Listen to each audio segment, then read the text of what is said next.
ये कहानी एक छोटे से गांव के एक मुतवस्सित खानदान के नौजवान एहसान की है। एहसान एक सीधा सादा और मेहनती लड़का था जो हमेशा अपने वालिदैन का सहारा बनने की कोशिश करता रहता था। उनके वालिद रहमत अल्लाह गांव के एक छोटे दुकान के मालिक थे और वालदा जीनत घरेलू कामकाज में मसरूफ रहती थीं। एहसान के वालिदैन ने उसे छोटे छोटे उम्र से ही ये सिखाया कि इंसान को मुश्किल वक्त में सब्र करना चाहिए और अल्लाह पर भरोसा रखना चाहिए। लेकिन जब गर्बत उनके दरवाजे पर दस्तक देने लगी तो एहसान ने हकीकी जिंदगी के इम्तिहान का सामना किया। गांव में ज़री पैदावार अच्छी नहीं थी और लोगों के पास काम के मौके भी महदूद थे। एहसान के वालिद की दुकान दिन बह दिन कमजोर होती जा रही थी और घर का गुजारा मुश्किल से हो रहा था। एहसान ने फैसला किया कि वो शहर जाकर काम करेगा ताकि अपने खानदान की मदद कर सके। शहर का सफर एहसान के लिए कोई आसान काम नहीं था।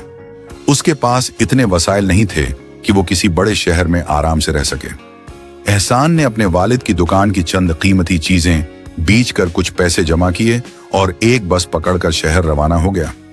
शहर में पहुंचकर एहसान ने देखा कि हालात बिल्कुल मुख्तलिफ हैं। लोग जल्दी में हैं, हर तरफ हुजूम है और हर शख्स अपनी जिंदगी की दौड़ में मसरूफ है। एहसान ने मेहनत की कोशिश की लेकिन उसे अक्सर दफातर में नौकरी नहीं मिलती थी क्योंकि वो शहर की जबान और महारतों से कमजोर था।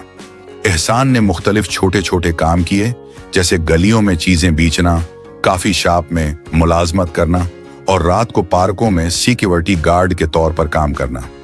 हर दिन एक नया इम्तिहान था लेकिन एहसान ने कभी हिम्मत नहीं हारी। वो हर रात थकन से चोर होकर भी दुआ करता कि अल्लाह इसके खानदान की मदद करे। कुछ माह बाद एहसान ने एक छोटे फैक्ट्री में मजदूरी की नौकरी हासिल कर ली। काम बहुत सख्त था लेकिन उसके पास रोजाना खाने के लिए पैसे थे। उसने अपने वालिदैन के लिए हर महीने थोड़े थोड़े पैसे भेजना शुरू कर दिए। एहसान के दिल में एक ख्वाहिश थी कि वो अपने वालिदैन को एक बड़ा घर दिला सके, लेकिन वो जानता था कि ये एक दिन में मुमकिन नहीं। उसने सब्र का दामन थाम लिया और हर मुश्किल को अल्लाह की मर्जी समझकर कबूल किया।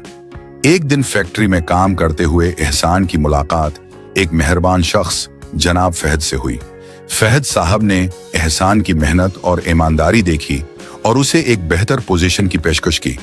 अब एहसान को फैक्ट्री के इंतजामी कामों में मदद करने का मौका मिला।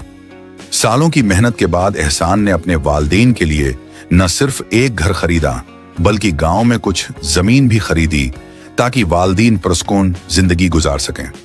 एहसान की कहानी गांव के बच्चों के लिए एक मिसाल बन गई कि सब्र और मेहनत से इंसान हर मुश्किल पर काबू पा सकता है। ये कहानी सिर्फ गर्बत की नहीं बल्कि सब्र की भी कहानी दो है। एहसान ने यह सीखा कि जिंदगी में मुश्किलात आती हैं लेकिन अल्लाह पर भरोसा और सब्र से हर हाल में रोशनी की उम्मीद पैदा की जा सकती है।